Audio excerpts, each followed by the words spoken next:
Alors, la voix des volontaires. C'est parce que des dizaines de milliers de volontaires œuvrent au Tchad dans différents domaines, chacun selon ses compétences et le temps qu'il a à offrir. C'est aussi parce que faire parler les volontaires qui témoignent de leur engagement sert à mettre en lumière la valeur ajoutée du volontariat dans le développement du Tchad. C'est aussi, et enfin, qu'il faut reconnaître les réalisations, fruits du travail de ceux qui dédient leur temps, leurs compétences et leurs efforts dans leurs différentes missions. Quant à la définition, le volontariat est une activité librement choisie qui s'exerce en général au sein d'une institution sans but lucratif, association, ONG, etc., dans des domaines d'activité aussi divers que le sport, la culture, l'humanitaire, la santé, la défense des droits, l'environnement ou encore l'éducation. Les indemnisations symboliques existent ou non selon les organisations.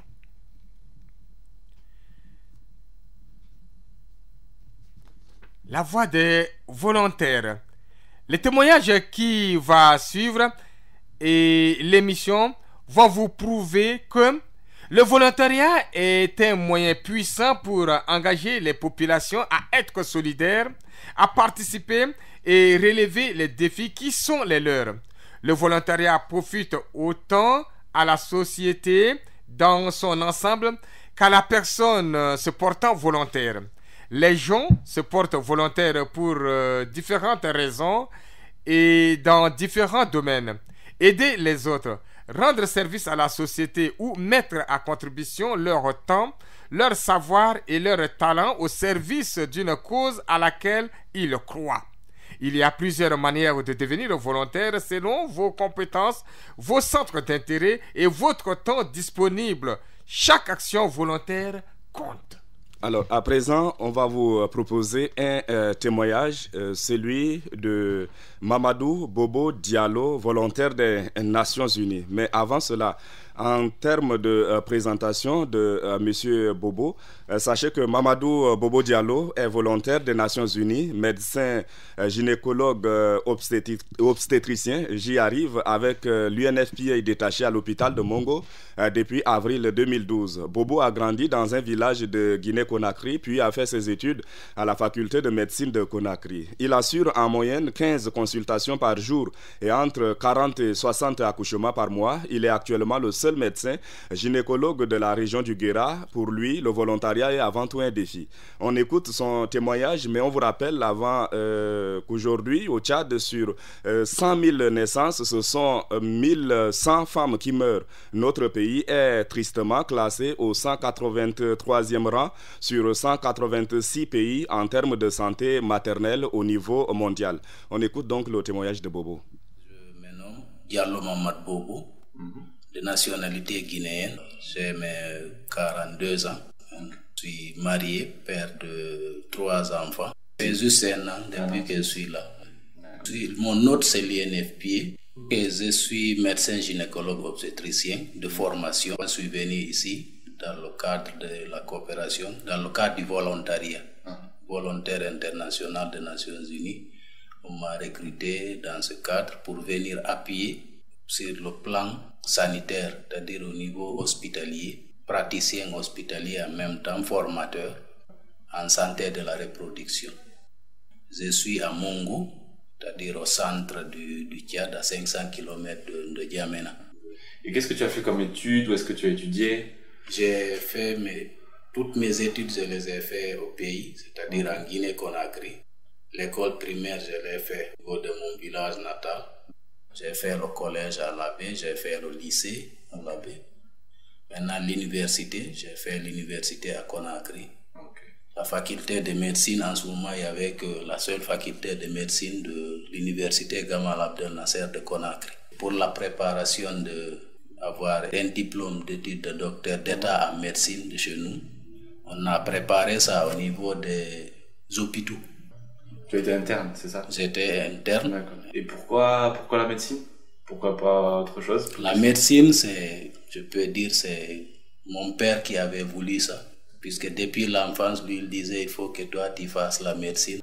Maintenant, en 2008, j'étais maintenant spécialiste. Quand jeune, j'ai voulu vraiment faire, m'éloigner un peu de mes maîtres. Ils m'ont conseillé d'aller en province. D'accord. Aller sur le terrain, quoi. Voilà, je suis allé, j'ai fait 4 ans.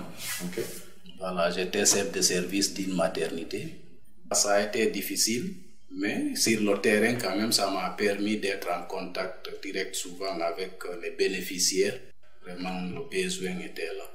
Tu disais que tu as grandi dans un village. Est-ce que du coup, tous les problèmes qui sont liés à la santé maternelle, à la santé de la reproduction, c'était des choses qui ont marqué ton enfance ou oui, il y a des passages aussi qui ont marqué mon enfance.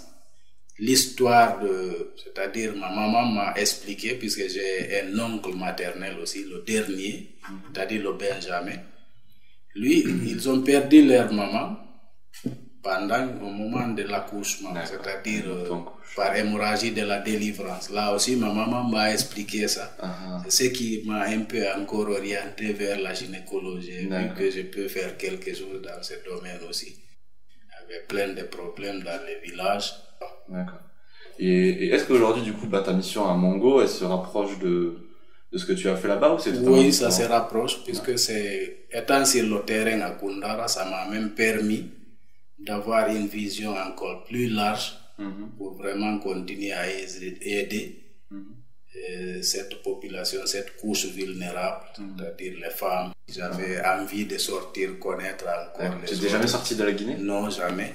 C'est ma première sortie. J'avais envie de sortir et puis découvrir ce que font les autres. C'est-à-dire un défi pour moi aussi de chercher à valoriser mes papiers, mes diplômes, en sortant, me frottant. Diversifier son expérience. Se expérience. frotter avec les autres et voir si je peux aussi avoir d'autres essences et compétences.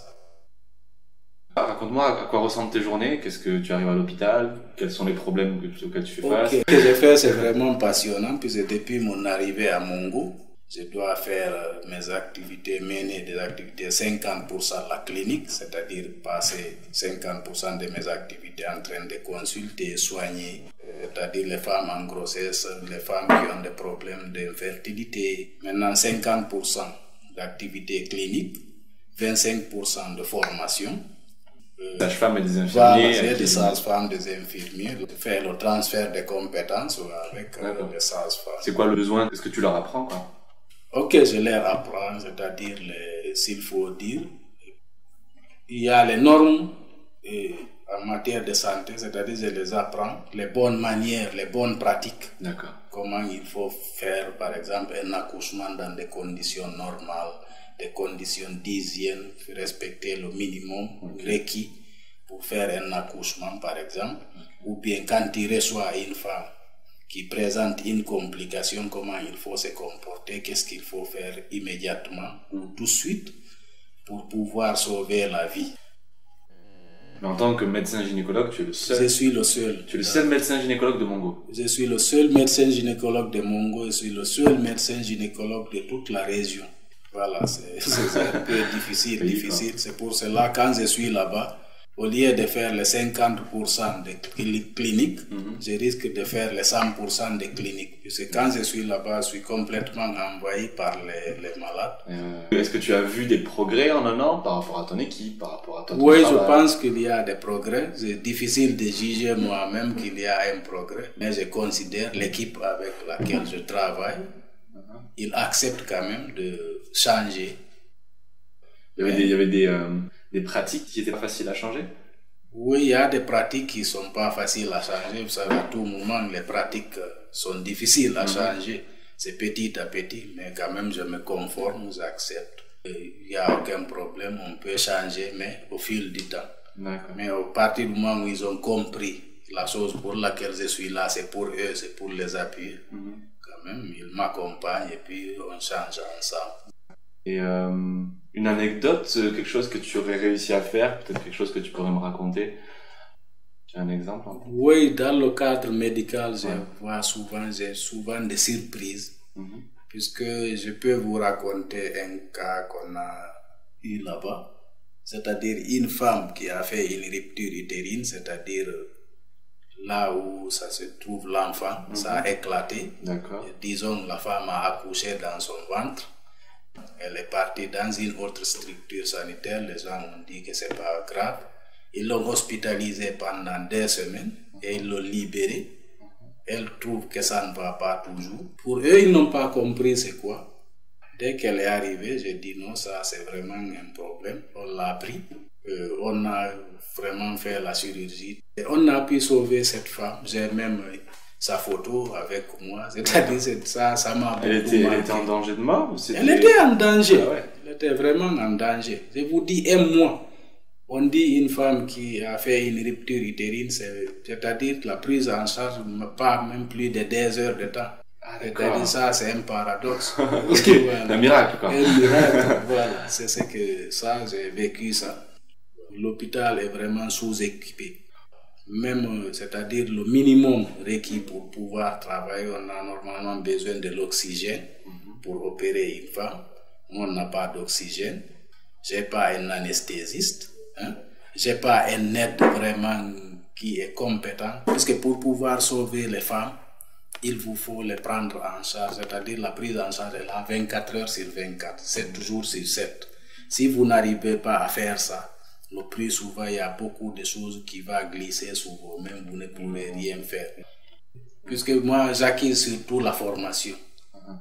Donc c'est la clé, à ton avis, pour relever un petit peu le système de santé ici, c'est la formation. C'est ça, il faut la formation, il faut les ressources humaines. Et du coup, est-ce que le fait d'être volontaire, est-ce que ça change la manière dont tu travailles? Oui, je peux dire que ça change ma manière de travailler de façon positive, puisque je sais pourquoi je suis venu ici au Tchad. Vraiment, j'essaie de faire mon mieux pour m'en sortir. Si je vous dis, j'ai pas d'anesthésiste, c'est-à-dire on est sous-équipé. Malgré ça, on affronte beaucoup de choses. C'est-à-dire c'est un défi qu'on nous a lancé. Il faut essayer avec peu de moyens, chercher vraiment à sauver la vie. Voilà, mesdames et messieurs, vous suivez toujours l'émission La Voix des Volontaires, émission numéro 4 sur FM Liberté, en direct et présentée ce matin en duo par Boulou Anatole Njek.fr, 6h52. Vous venez de suivre le témoignage très émouvant de Mamadou Bobo Diallo, volontaire des Nations Unies de nationalité guinéenne, donc en poste à Mongo, le seul gynécologue pour toute la région de Mongo. Santé en monde rural. Les causes de la mortalité maternelle, néonatale et infantile sont les mêmes partout. Manque de sang pour la transfusion, manque de médicaments et d'équipements dans les hôpitaux et centres de santé, manque cruel du personnel qualifié et compétent, éloignement des centres de santé, entre autres. À ces entraves s'ajoute le statut de la femme rurale tchadienne. Moins informée et plus vulnérable que sa sœur de la ville, la femme rurale n'est pas consultée sur sa propre santé. Une étude récente du ministère de la Santé publique révèle que 24 hôpitaux de district seulement sur les 55 contre le pays sont aujourd'hui en mesure d'offrir des services obstétricaux d'urgence complets. Ainsi, 79% des accouchements au Tchad sont faits sans assistance du personnel qualifié et 92% de femmes n'ont pas accès aux consultations post-natales. Semaine nationale de l'allaitement maternel, 1er au 7 août 2013. La semaine mondiale de l'allaitement maternel est organisée chaque année du 1er au 7 août dans plus de 170 pays pour promouvoir cette pratique. L'allaitement maternel est le meilleur moyen d'apporter aux nouveau-nés les nutriments dont ils ont besoin.